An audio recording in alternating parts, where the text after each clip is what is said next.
When Texas's most powerful land baron advertises for a respectable white bride to solidify his political ambitions, he receives a stunning blonde beauty from Boston who speaks perfect English and embodies Eastern refinement. But she's actually the granddaughter of an Apache chief raised by the white family who adopted her after the massacre of her tribe, and she's come to reclaim the 50,000 acres stolen from her people, lands that are now the heart of his empire. This is a story where blood runs deeper than appearance, where stolen land demands justice, and where the greatest conquest is learning that love requires surrender, not victory. Hit that like button and subscribe to witness what happens when the colonizer falls in love with the rightful heir. Billionaire rancher's blonde bride is an Apache chief's daughter, reclaiming stolen tribal lands. Nathan Cross stood on the highest ridge of his 100,000-acre empire watching the sun paint the Texas landscape in shades of blood and gold. At 45, he owned more land than some European countries, controlled water rights that made or broke neighboring ranches, and had just announced his candidacy for the United States Senate. But his advisors were clear: a bachelor would never win in conservative Texas. He needed a wife, and she needed to be the right kind of wife. White, educated, Protestant, and respectable. The advertisement had been carefully worded: prominent landowner seeks educated lady of good family for matrimony. Must be comfortable with ranch life and political society. Preference given to those with Eastern education and refinement. Of the dozens of responses, one stood out. Elizabeth Whitman, 28, from Boston. Her letter was perfect in its educated eloquence. I am a graduate of Radcliffe, fluent in Latin and French, accomplished in all domestic arts expected of a political wife. My adoptive parents recently passed, leaving me alone, but well prepared for a life of purpose. Your advertisement speaks to my desire for meaningful contribution to society. The photograph showed a beautiful woman with honey blonde hair, striking blue eyes, and the kind of classical features that would photograph well at campaign events. She looked like she'd stepped from a painting of American nobility. What Nathan didn't know was that Elizabeth Whitman was born Ayanna, granddaughter of Chief Naiche, one of the last free Apache leaders.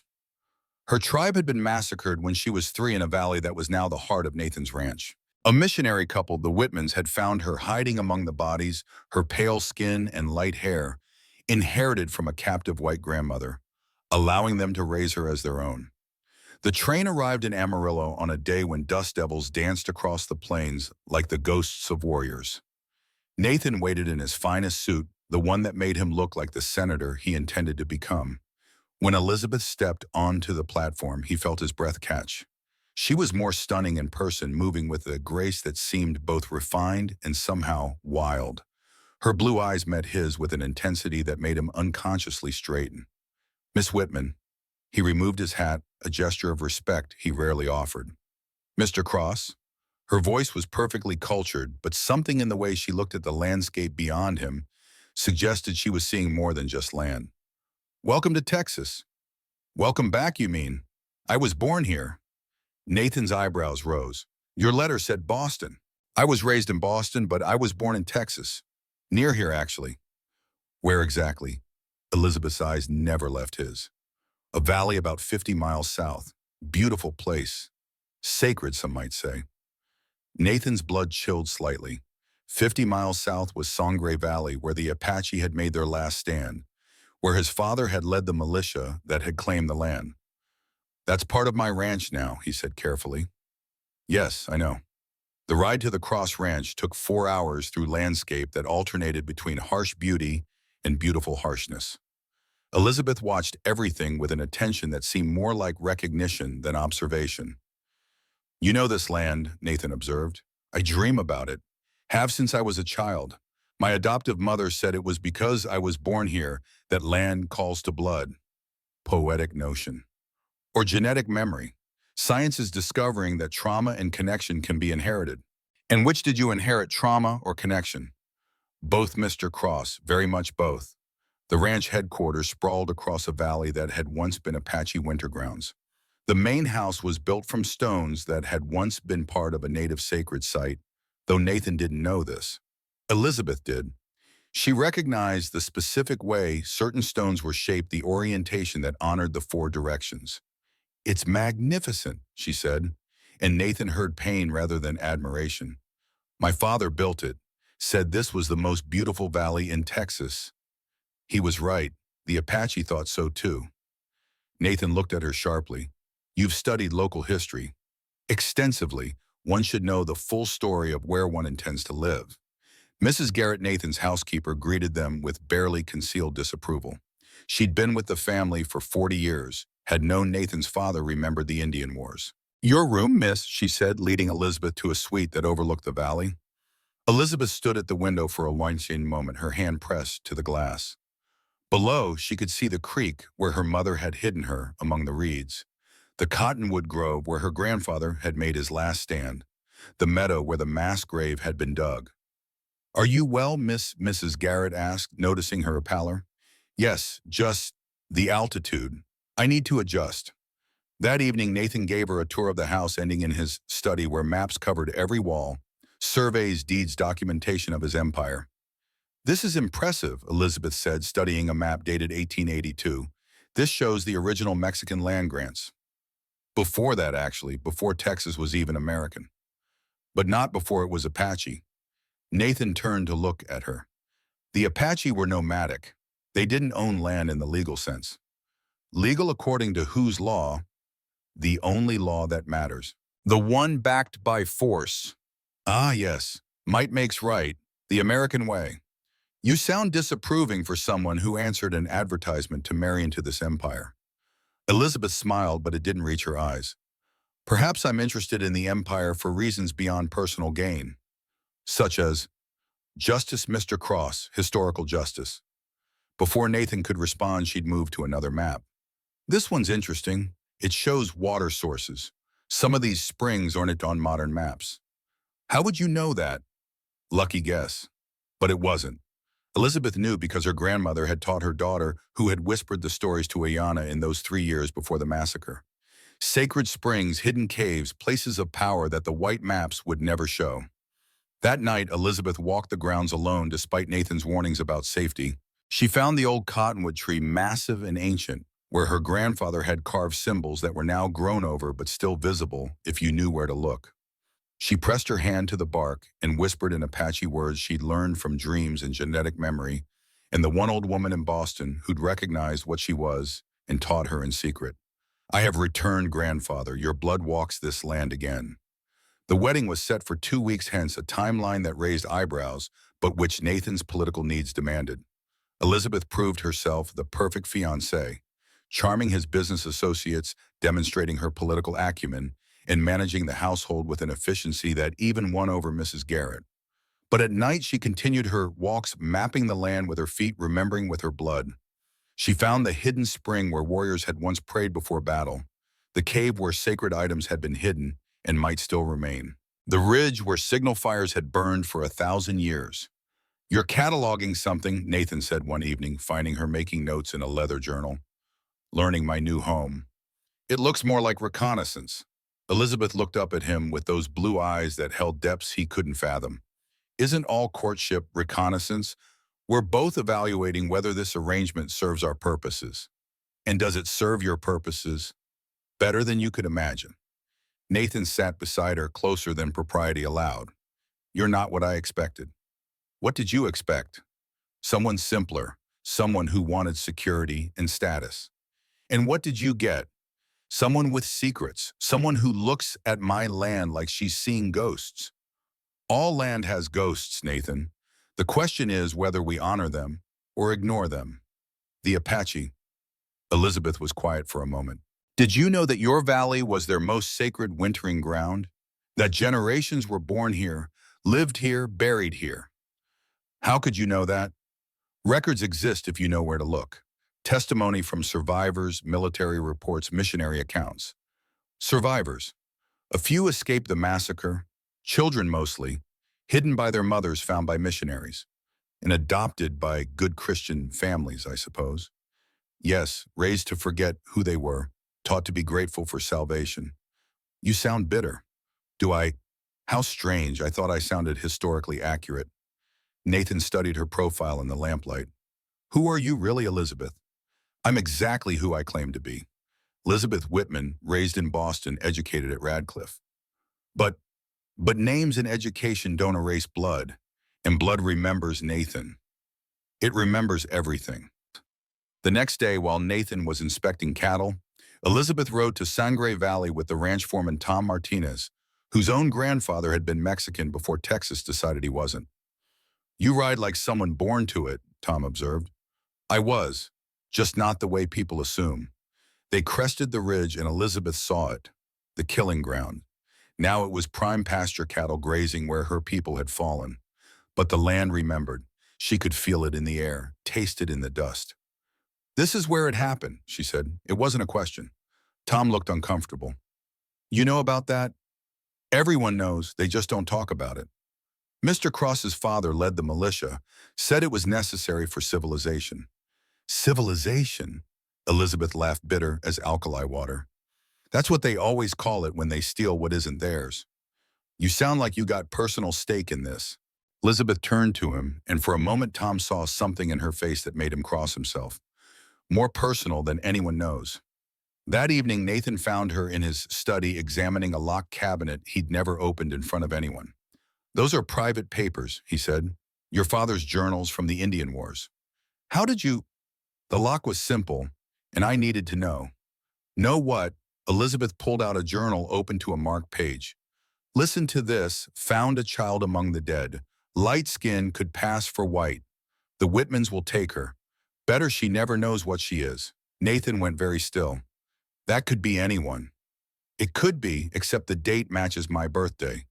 The location matches where the Whitmans claim they found me. And this," she pulled a photograph from the journal, a young Apache woman holding a pale-haired child. "This is my mother. I remember her face." The silence stretched between them like a taut bowstring. "You're Apache. I'm Nietzsche's granddaughter. This land you're standing on, this empire you've built, it's on the bones of my people. Why come here? Why the deception? Is it deception to use the name I was given, to claim the education I received? Or is the deception yours? Claiming land soaked in blood, building wealth on graves running for Senate to represent a state built on stolen territory. That was my father's generation. And you inherited the benefits. Every acre, every dollar, every drop of water you control came from that massacre. So you came for revenge. I came for justice. There's a difference." "What kind of justice?" Elizabeth stood, moving to the map that showed the full extent of Nathan's holdings. 50,000 acres. That's what the Treaty of 1871 guaranteed my people. The treaty your father broke. Treaties with hostiles. My grandfather signed that treaty in good faith. He kept his people on the designated land, stopped raiding, tried to farm as the government demanded. Your father wanted that land, so he provoked an incident called us hostiles and justified the massacre. You can't prove that. I have your father's journals, his own words condemning him. Nathan sank into his chair. Everything he'd built, his entire legacy, was founded on his father's crime. "What do you want?" "I want what's ours, the original treaty lands, 50,000 acres, including Sangre Valley. That's half my ranch. It was never your ranch. It was always Apache land held in trust by thieves. And if I refuse, then I publish your father's journals. Your Senate campaign dies, your reputation is destroyed, and you'll face legal challenges that will cost you everything anyway. You planned this from the beginning. From the moment I read your advertisement, the Apache girl raised white returning home to reclaim her birthright by marrying the son of her people's killer. There's poetry in it, and cruelty. No more cruel than what was done to us." Nathan looked at this woman he thought would be his perfect political wife. "The wedding is in 3 days. It can still happen. I marry you, you deed the treaty lands to a trust for any surviving Apache descendants. You keep 50,000 acres, I get justice for my people. A business arrangement. That's what you advertise for. I didn't expect to be negotiating with Nietzsche's granddaughter." Life is full of surprises. The wedding proceeded as planned, though Nathan now saw everything differently. Elizabeth in her white dress was not the perfect political wife, but a warrior in disguise. The vows about honor and obedience carried different weight when it's spoken by a woman reclaiming her heritage through marriage. That night, as they sat in Nathan's study signing the marriage documents, Elizabeth produced another set of papers. The land transfer documents. As we agreed. You're assuming I'll sign? I'm assuming you're smart enough to recognize inevitability. Sign and you're a progressive senator who returns stolen lands. Refuse and you're the son of a war criminal clinging to blood-soaked acres. You'd make a good politician yourself. I learned from watching conquerors use their own systems against them. Nathan signed the papers, his signature transferring 50,000 acres to the Apache Land Trust that Elizabeth had already established. Now what, he asked. Do you leave, take your land, and disappear? Leave, I'm your wife. We have a Senate campaign to win. You still intend to help me? Of course, a senator's influence could help protect the returned lands, ensure they are never stolen again. Besides, she moved closer. I've spent weeks with you. You're not your father, Nathan. How can you be sure? Because when you learned the truth, your first instinct wasn't to destroy evidence or silence me. You felt guilt. Your father never felt guilt. He was a man of his time. He was a murderer of any time. You're different. She kissed him, then their first real kiss since the ceremony. Nathan tasted complexity in it, anger and attraction, justice, and desire past and future colliding. This is insane, he said when they parted. Sanity is overrated. My grandfather used to say that wisdom comes from embracing contradiction. Your grandfather, the chief. Who would have found it hilarious that his granddaughter conquered the Cross Empire with a marriage certificate instead of arrows? Despite everything, Nathan laughed. He would have been proud of you. I hope so. They were interrupted by Mrs. Garrett, who knocked urgently. Mr. Cross, riders approaching, armed. Nathan grabbed his rifle, Elizabeth a pistol, with an ease that made him realize she'd been armed all along. The riders were federal marshals led by a man named Davidson, who had the look of someone with an agenda. Mr. Cross, we've received information about illegally transferred lands. From whom? Though Nathan suspected he knew, his political rivals would have been watching for any weakness.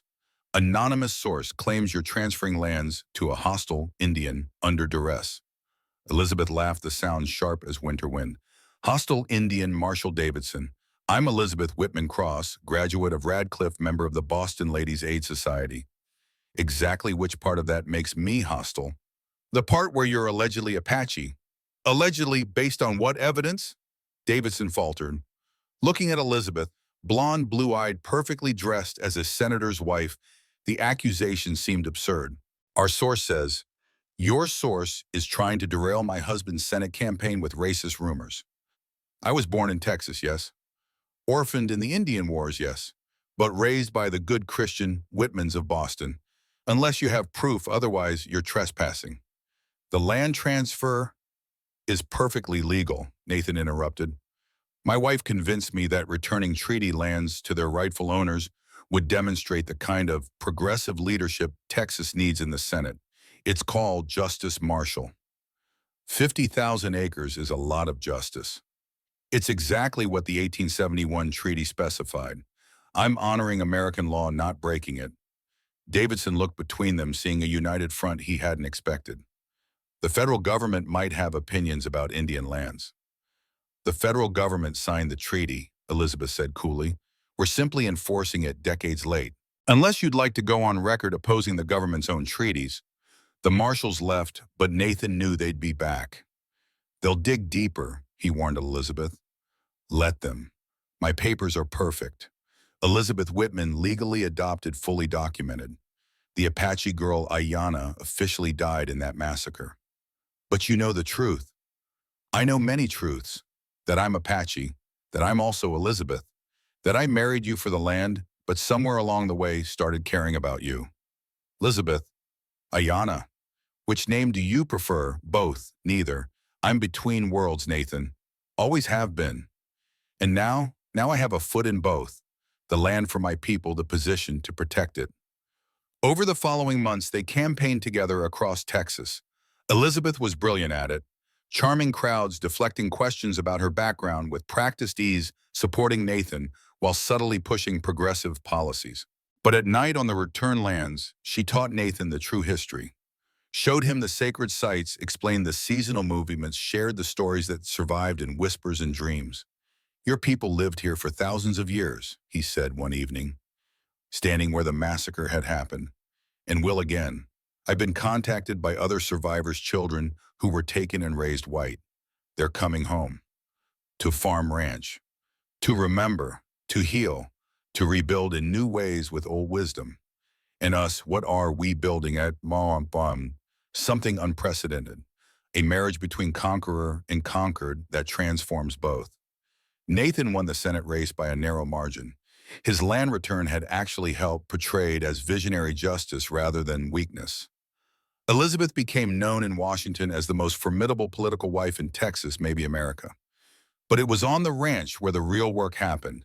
The Apache Land Trust grew into a model for indigenous land recovery.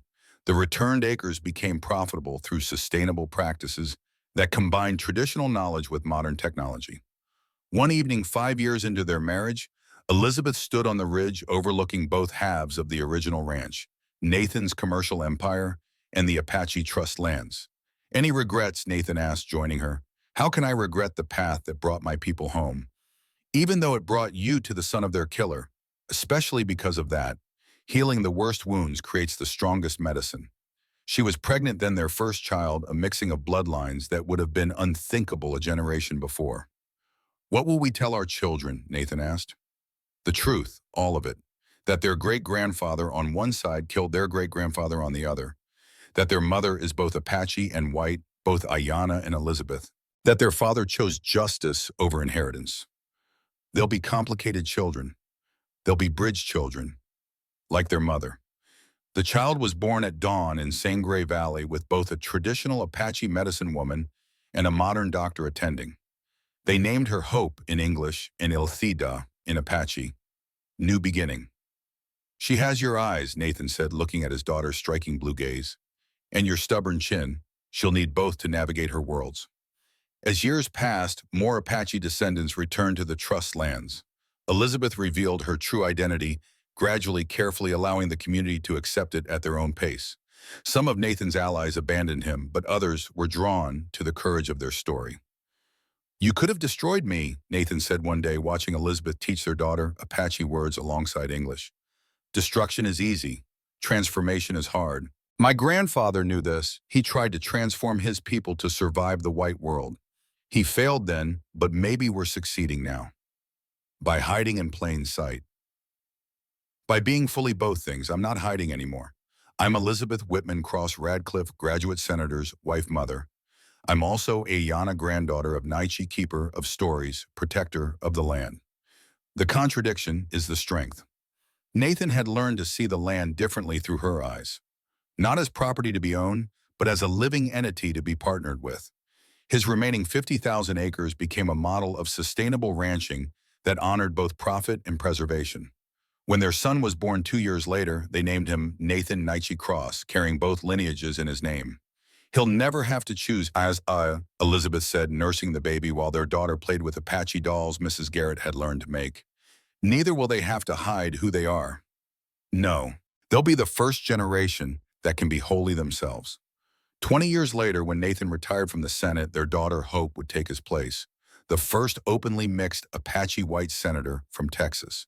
Their son would run the combined ranches, the commercial and trust lands now cooperating seamlessly. Elizabeth, now called by both names interchangeably, would establish schools on the trust lands that taught in both languages, both histories, both ways of knowing. You conquered us after all, Nathan said on their 25th anniversary, standing in the place where they'd first truly seen each other for what they were. No, love conquered us both, made us more than either could have been alone. The land that had seen so much blood now saw healing. The stones that had built the house from sacred sites were returned and rebuilt into a memorial. The creek where Elizabeth's mother had hidden her became a place of ceremony again. And in the evening, when the light was just right, some said you could see them, the ghosts of the massacre and the ghosts of the guilty standing together in forgiveness, watching their descendants build the future that violence had tried to prevent. Elizabeth Ayanna would live to be 93, long enough to see her great-grandchildren born on Apache land, speaking Apache words, carrying Apache names alongside their others. She would die on a summer morning with Nathan holding one hand and her children, the other, her last words in both languages. The land remembers everything. Make sure it remembers this too, that love is stronger than conquest, that justice delayed is not justice denied, and that sometimes the best revenge is not destruction, but transformation. Nathan would follow her a year later, asking to be buried in Sangre Valley beside her, the son of the conqueror, and the daughter of the conquered, united in earth as they had been in life, proving that even the bloodiest ground can grow something beautiful if given truth, time, and the courage to surrender victory for something greater.